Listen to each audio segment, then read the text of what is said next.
Hey, fine people, thanks for checking out my video. Appreciates it. If you likes what you sees, please hit the like and subscribe button. Welcome, journey, entering. Let's go. Look, when we think of success, we think of title, fame, status, money, right? But we also know that some of the people that have everything that most people want to acquire are some of the most unhappy people in life.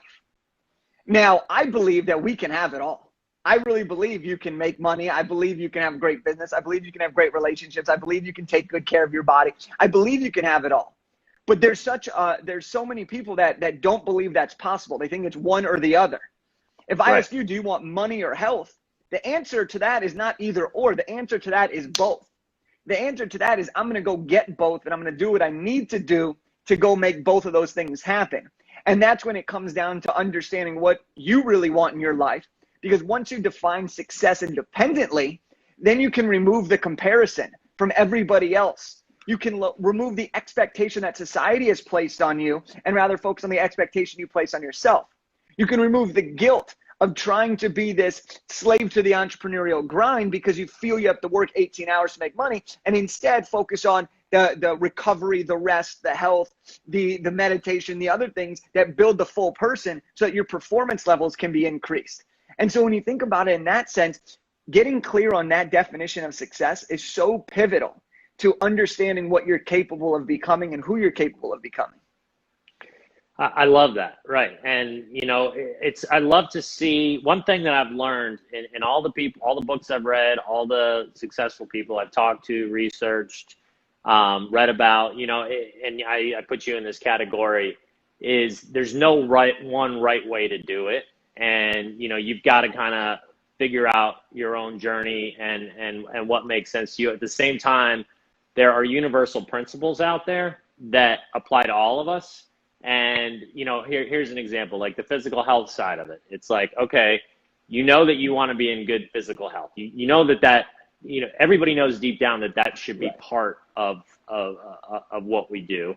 Yet, like you were saying, a lot of people say, oh, well, he's super successful because he has $100 million business, but he's 70 pounds overweight and is going to die in 10 years because he's running himself into the ground with stress and all these things. So, but then when you look at that, you say, okay, but what does that mean for this person, right? And it's not the same. It's not going to the gym 5 days a week and getting on the treadmill and, all these things you were taught kind of growing up. It's what do you like to do, right? You got to reduce the friction on getting there. And so for me, I'm a basketball guy too. Always have been, love it. Played in high school, tore my ACL and meniscus last year. That was a tough one. I was out for 10, 11 months. But that was how and now I've recovered and am able to get that cardio, get that exercise, get my heart beating, right?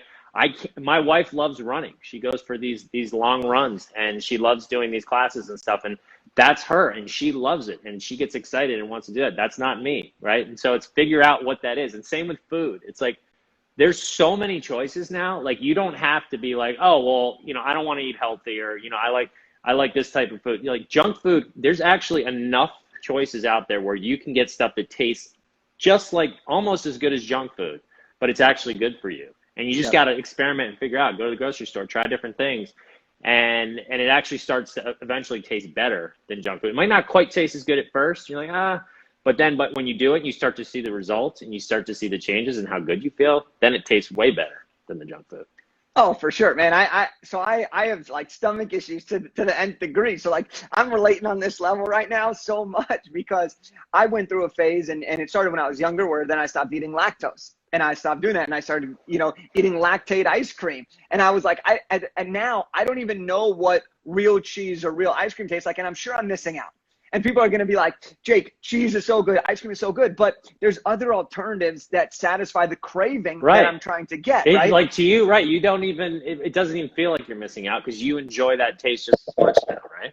100%. And that's the new normal for me. That's the taste that I like now. I don't realize and I don't have to worry about missing out on the great other things because I already get satisfaction from the new foods that I'm consuming. So like I get it on that level, and just with everything else that we do in our life, it's so relatable to that concept.